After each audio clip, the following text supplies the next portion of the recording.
കൊല്ലം ജില്ലയിലെ കരുനാഗപ്പള്ളിയിൽ നിന്നും യു.ഡി.എഫിന് വേണ്ടി ഇത്തവണ ജനവിധി തേടുന്നത് സിറ്റിംഗ് എം.എൽ.എ. സി.ആർ. മഹേഷാണ്.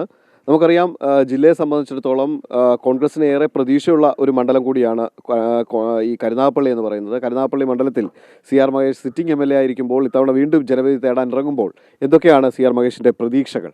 നല്ല ആത്മവിശ്വാസമുണ്ട്. 5 വർഷം പരാജയപ്പെട്ടപ്പോഴും 5 വർഷം വിജയിച്ചപ്പോഴും ഞാൻ ജനങ്ങളോടൊപ്പം ഉണ്ടായിരുന്നു. മത്സരത്തിനെ സംബന്ധിച്ച് എനിക്ക് യാതൊരു വിധത്തിലുള്ള ആശങ്കയും ഭയവുമില്ല. എനിക്ക് എൻ്റെ നാട്ടുകാരെ പൂർണ്ണ വിശ്വാസമാണ്. ഔപചാരികതയുടെ പേരിൽ എം.എൽ.എ. ആയ ആളുകൾ കാണുന്നുണ്ടെങ്കിലും അതിനപ്പുറത്ത് എന്നെ അവർ കാണുന്നത് ഒരു മകനായിട്ടാണ്, അണ്ണനായിട്ടാണ്, സഹോദരനായിട്ടാണ്, ജ്യേഷ്ഠനായിട്ടാണ്. സ്ഥാനാർത്ഥിക്ക് കൊല്ലം ജില്ലയിൽ ഏറ്റവും കൂടുതൽ ഭൂരിപക്ഷം കിട്ടിയ അല്ലേ, കഴിഞ്ഞ തവണത്തെ ഭൂരിപക്ഷം കിട്ടിയ ഒരു മണ്ഡലം കൂടിയായിരുന്നു അല്ലേ?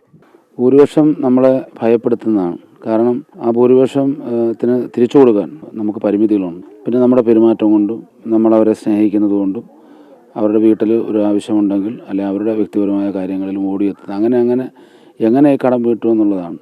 എനിക്ക് പൂർണ്ണമായിട്ടും എനിക്ക് കിട്ടിയ ഭൂരിപക്ഷത്തിൻ്റെ അത്രയും തിരിച്ചു കൊടുക്കാൻ സാധിച്ചു എന്ന് എനിക്ക് വിശ്വാസമല്ല.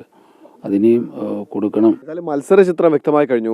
കൂടെ മത്സരിക്കുന്ന മറ്റ് സ്ഥാനാർത്ഥികളുടെ ചിത്രങ്ങളൊക്കെ അല്ലെങ്കിൽ അവരുടെ പേര് വിവരങ്ങളൊക്കെ പുറത്തു വന്നു കഴിഞ്ഞു. എങ്ങനെ തോന്നുന്നു അപ്പം കൂടെ മത്സരിക്കുന്ന സ്ഥാനാർത്ഥികളെല്ലാം നല്ല ആളുകളാണ്. ഞാൻ ആരെയും വ്യക്തിപരമായി മോശക്കാരെ പറയുന്നത്. എല്ലാവരും പൊതുരംഗത്ത് നിൽക്കുന്ന ഒരുപാട് അനുഭവമുള്ള ആളുകളാണ്. എന്നെ സംബന്ധിച്ച് ഞാൻ ഒരു രാഷ്ട്രീയ പാർട്ടിയുടെ ഒരു മുന്നണിയുടെ സ്ഥാനാർത്ഥി ആണെങ്കിൽ പോലും കരുനാഗപ്പള്ളിയിൽ അങ്ങനെ ഒരു കടുകെട്ടി രാഷ്ട്രീയ മത്സരമല്ല. അങ്ങനെ നിൽക്കുമ്പോൾ തന്നെയാണ് ഈ അടുത്തിടയിൽ ഉണ്ടായിരുന്ന ചില പ്രശ്നങ്ങൾ. താങ്കളുടെ ചില ബുദ്ധിമുട്ടുകൾ മൂലം പാർട്ടിയിൽ നിന്ന് ബി.ജെ.പിയിലേക്ക് പോകേണ്ടി വന്നു എന്നൊരു നേതാവ്, വർഷങ്ങളായി പാർട്ടിയുടെ പാരമ്പര്യമുള്ള ഒരു നേതാവ് പറഞ്ഞങ്ങനെ ബി.ജെ.പിയിലേക്ക് പോകുന്നു. അതൊക്കെ വിഷമമുണ്ടാക്കിയോ? ഇതൊക്കെ ആശയപരമായ രാഷ്ട്രീയമല്ല, ഇതൊക്കെ ആമാശയപരമായ രാഷ്ട്രീയമാണ്. ഞാൻ വിശ്വസിക്കുന്നത് എൻ്റെ പ്രത്യയശാസ്ത്രത്തെയാണ്. ആ കാര്യത്തിലാണ് ഞാൻ മുന്നോട്ട് പോകുന്നത്. അഭിപ്രായ വ്യത്യാസങ്ങൾ ഏത് പാർട്ടിയിലുണ്ടായാലും, ഞാൻ ഒരു പാർട്ടിയെ മാത്രമല്ല, കമ്മ്യൂണിസ്റ്റ് പാർട്ടിയിലാണെങ്കിലും ബി.ജെ.പിയിലാണെങ്കിലും മുസ്ലിം ലീഗിലാണെങ്കിലും ഏത് പാർട്ടിയിലാണെങ്കിലും അങ്ങനെ കാലുമാറ്റത്തെ വല്ലാതെ ആരും പ്രോത്സാഹിപ്പിക്കേണ്ട ആവശ്യമില്ല.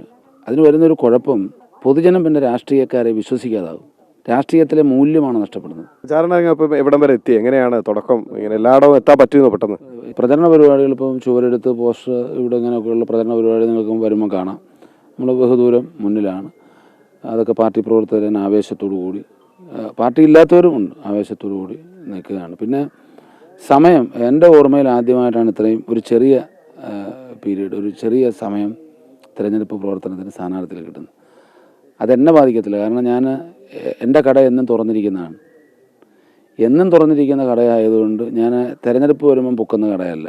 തീർച്ചയായും സ്ഥാനാർത്ഥി പറയുന്ന പോലെ എല്ലാ ദിവസവും തുറന്നിരിക്കുന്ന ഒരു കട പോലെയാണ് സ്ഥാനാർത്ഥി എന്ന് പറയുന്നു. അതുതന്നെയാണ് സ്ഥാനാർത്ഥിക്കുള്ള ആത്മവിശ്വാസം. ഈ ആത്മവിശ്വാസത്തിലൂടെയാണ് സ്ഥാനാർത്ഥി ഇത്തവണ കരുനാഗപ്പള്ളിയിൽ നിന്ന് വീണ്ടും ജനവിധി തേടുന്നത്. പ്രദീപ് വാളത്തുങ്കലിനൊപ്പം സുധീഷ്, അമൃത ന്യൂസ്, കൊല്ലം.